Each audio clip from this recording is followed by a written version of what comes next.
നമസ്കാരം. അറിഞ്ഞില്ലേ, സെയിലിംഗ് സംശയത്തിന്, ചോദ്യത്തിന് മുഖ്യമന്ത്രി തന്നെ ബജറ്റിലൂടെ മറുപടി നൽകി. സെയിലിംഗ് ആരംഭിക്കുന്നു.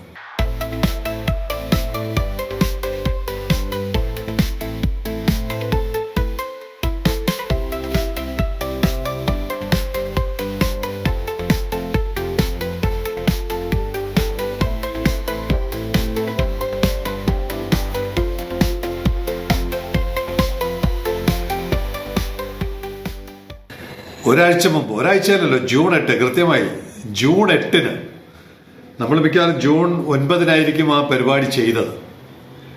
ജൂൺ 9 നമ്മളൊരു മുഖ്യമന്ത്രിയുടെ സന്ദേശം ഉണ്ടായിരുന്നു. അന്താരാഷ്ട്ര സമുദ്ര ദിനവുമായി ബന്ധപ്പെട്ട് അദ്ദേഹത്തിന്റെ ഒരു കുറിപ്പ്. ആ കുറിപ്പ് നമ്മൾ വായിച്ചപ്പോൾ നമ്മുടെ ഒരു സംശയം അതിനകത്ത് ഉന്നയിച്ചിരുന്നു. ലോക സമുദ്ര ദിനത്തിൽ മുഖ്യമന്ത്രിയുടെ ലേഖനം, ഇങ്ങനെയാണ് ആ കുറിപ്പ് കിട്ടിയത്.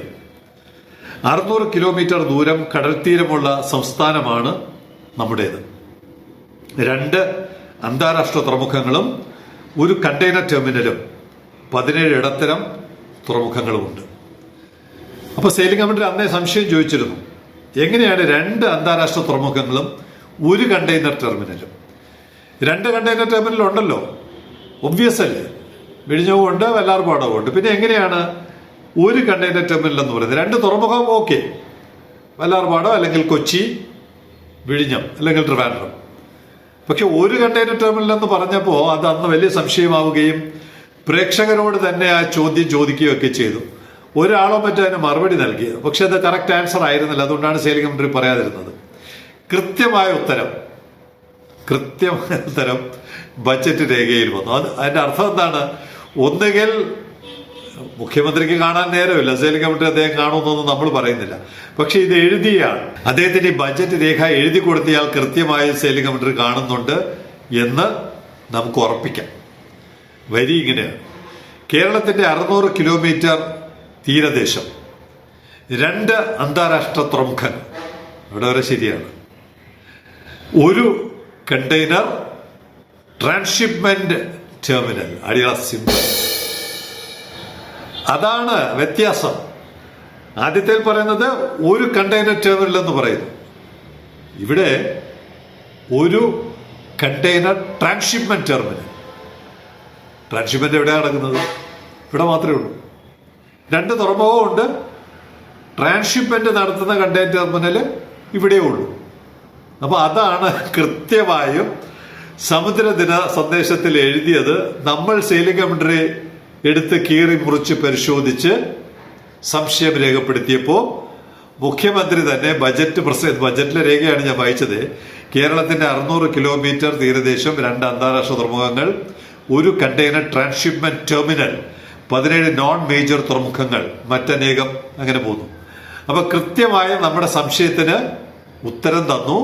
കേരളത്തിൽ 1 ട്രാൻസ്ഷിപ്മെന്റ് പോർട്ടേ ഉള്ളൂ എന്ന് പറയുമ്പോൾ സെയിലിംഗ് കമ്പനിയുടെ വാല്യൂ കൂടുകയാണോ, കേരളത്തിന്റെ വാല്യൂ കൂടുകയാണോ, എന്താണെന്ന് പ്രേക്ഷകർ തീരുമാനിക്കുക.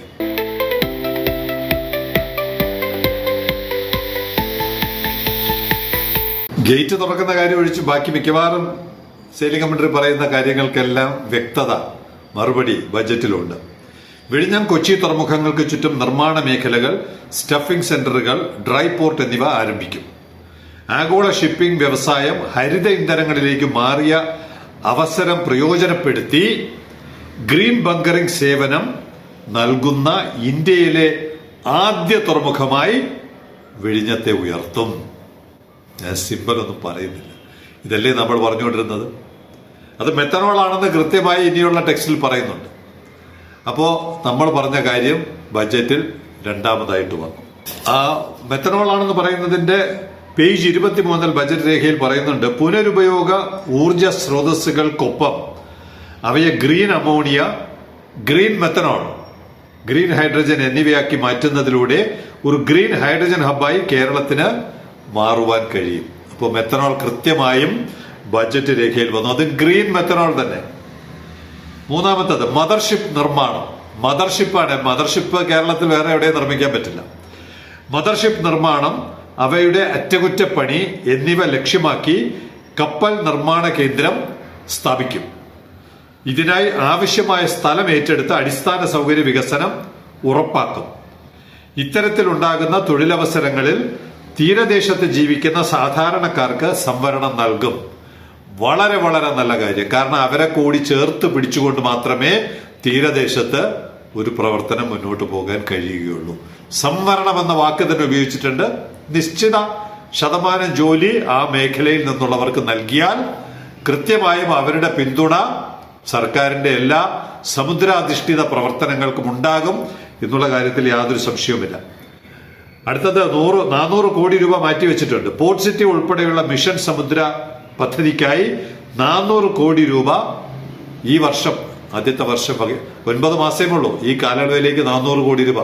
അപ്പൊ നമ്മളെല്ലാം വളരെ വേഗത്തിൽ അധ്വാനിച്ചാൽ ഈ 400 കോടി രൂപ നമുക്ക് ഇതിനു വേണ്ടി ഉപയോഗപ്പെടുത്താൻ കഴിയും.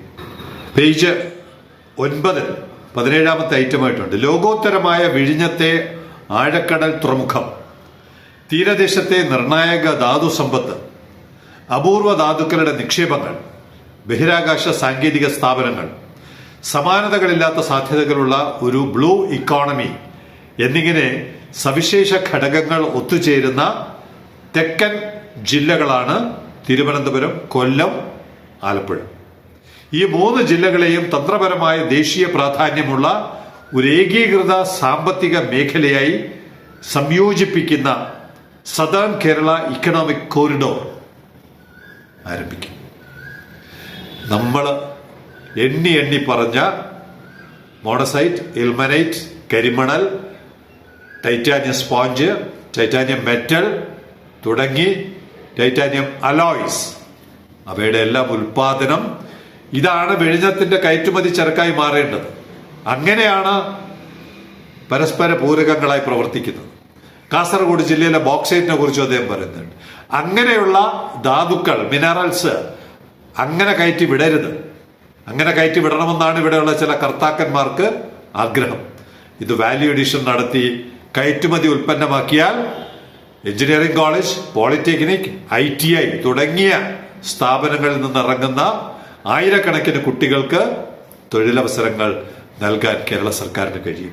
ഇങ്ങനെയുള്ള നിരവധി മോഹങ്ങൾ ബജറ്റ് രേഖയിലൂടെ വന്നിട്ട് മുഴുവൻ വായിച്ചു തീർക്കാൻ സമയക്കുറവ് കാരണം കഴിഞ്ഞിട്ടില്ല. ഇനിയുള്ള ദിവസങ്ങളിൽ അവ മുഴുവൻ വായിക്കും, പഠിക്കും, മനസ്സിലാക്കി ഇതുപോലുള്ള പ്രതികരണങ്ങൾ മുഖ്യമന്ത്രിക്ക് എല്ലാ പിന്തുണയും നൽകുവാൻ സെയിലിംഗ് കമന്ററി മുന്നോട്ട് വരികയാണ്. പ്രേക്ഷകരും അദ്ദേഹത്തിന് ഇതിനകത്ത് രാഷ്ട്രീയം മാറ്റിവെക്കണം.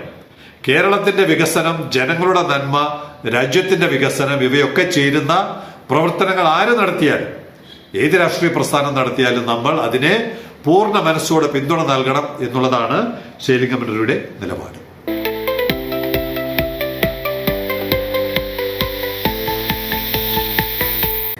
കൊച്ചിയിൽ നിന്നുള്ള ശ്രീ രാജഗോപാലിന്റെ ഒരു പ്രതികരണമുണ്ട്. Budget speech makes a brilliant vision document. Question is, if anything at all will materialize given the deplorable financial situation. Full marks to VDS for his visionary brilliance.